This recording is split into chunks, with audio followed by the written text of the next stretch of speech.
Alright, finally, let's get this party Wait a minute. Where is everyone? Wait, didn't we do this bit last year too?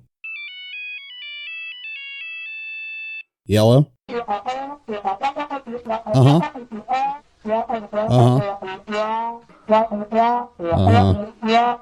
What do you mean there's no costume party special this year? I missed out on last year's. A camping I don't want to go sit out in the middle of nowhere for God knows how long and just tell stories. Oh, hold up. You know I can't even leave, right? The whole digitized thing? It's not like you can drag my computer out to... Wait, no, I'm not doing this. Well, this is just great. Oh wow, my audio quality is shit because you've got me talking to them through a laptop speaker. Hey, where's my glove? Steve? I see you over there in that tent. Where's my glove? I can't show clips without it. Right. Camping retreat equals no technology. Got it. You know I'm in a computer, right? Roll whatever lame Halloween intro we've got.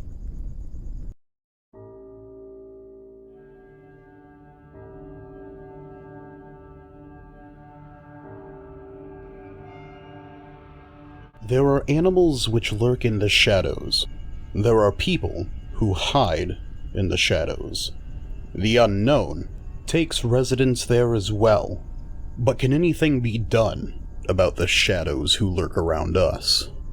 Hidden among the forested hilltops and rocky shores of California, the entities known as the Dark Watchers loom over us, casting their veiled, judging eyes upon humanity. The Dark Watchers are beings with an aptly nebulous and shrouded history. Tall figures cloaked in shadow and only ever seen from a distance that leaves their features indistinguishable, the Watchers appear neutral, fixated on whatever uneasy passers-by wander through their field of vision. The Watchers take up residence primarily in the Californian region of Big Sur, home to the Santa Lucia Mountains. Because of their elusive nature, descriptions of these figures are muddy at best. But there are three key aspects each witness can agree on. Number 1. The Dark Watchers are abnormally tall humanoid figures draped in a cloak or trench coat who wear large wide-brim hats and are completely enveloped by shadow, often holding a staff or walking stick. Number 2. The Watchers are seen almost exclusively in the hours of twilight as the sun begins to peer over the mountains. And the last attribute reports agree upon. What they want is unsure. Do they even want something? Reports of the Dark Watchers are said to be traced back to early paintings and stories from the Chumash people of Central California, according to certain scholars. Despite these claims, there is little information to corroborate the statements, other than tales of the Nunazis, shape-shifting beings of bad luck, detailed in Chumash stories collected by ethnologist John Harrington. The first official documented reports of the Dark Watchers date back to early Spanish colonization of California, known to the Spanish settlers as Los Vigilantes Oscaros. The figures were thought to be supernatural watchmen who were present to benevolently oversee the progress of Spanish settlements. Los Vigilantes Oscaros became figures of legend passed down through generations of the Spanish inhabitants of California, with the tales being told to American settlers as the country expanded westward. The legend eventually faded into the background as California became the site of the Mexican-American War for annexation of the state. It wouldn't be until 1937, when American poet Robinson Jeffers wrote his poem Such Counsels You Gave to Me, that the Watchers would return to the eye of the Californian public. Jeffers wrote of his protagonist, quote, "He thought it might be one of the Watchers, who are often seen in this length of coast range, forms that look human to human eyes but are certainly not human. They come from behind ridges and watch." End quote. A year later, other notable Californian poet John Steinbeck would mention figures similar to the Watchers in his piece Flight, incorporating what he had learned while being raised in the region. Quote, "Pepe looked suspiciously back every minute or so, and his eyes sought the tops of the ridges ahead. Once on a barren white spur, he saw a black figure for a moment, but he looked quickly away, for it was one of the Dark Watchers. No one knew who the Watchers were nor where they lived, but it was better to ignore them and to never show interest in them. They did not bother one who stayed on the trail and minded his own business." End quote.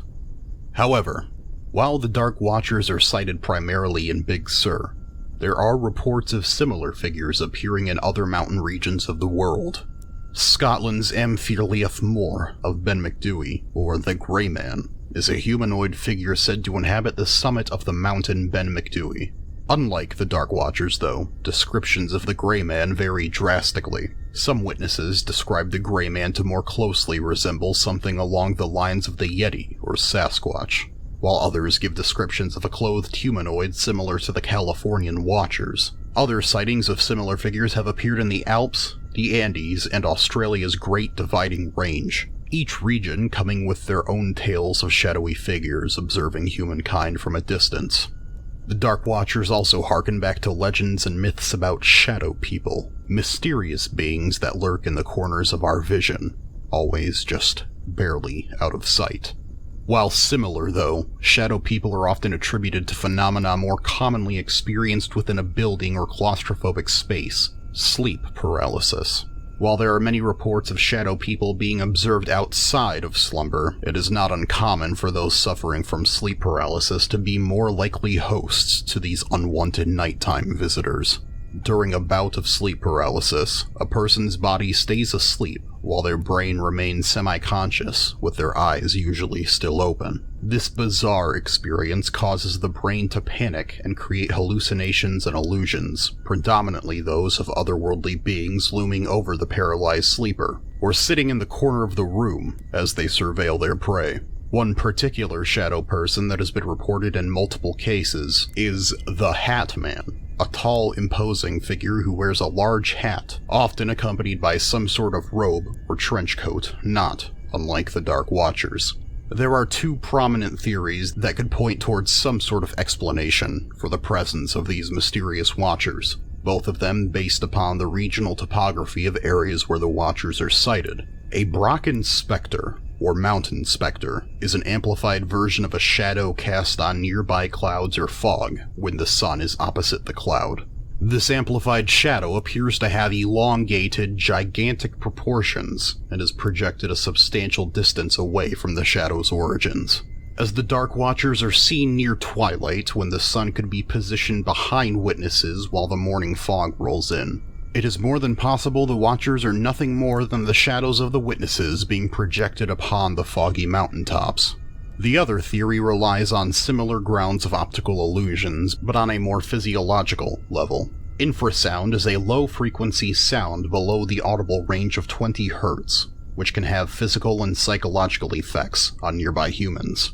Paranoia, anxiety, insomnia, nausea, and panic are common symptoms in people who have been exposed to an infrasound. If a person is close enough to the origin point, infrasound can even cause the eyes to vibrate, creating visual hallucinations.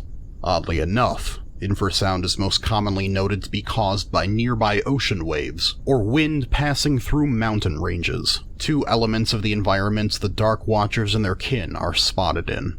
Whether supernatural or phenomenological, the Watchers live on in very real stories that have been passed down for centuries, if not longer.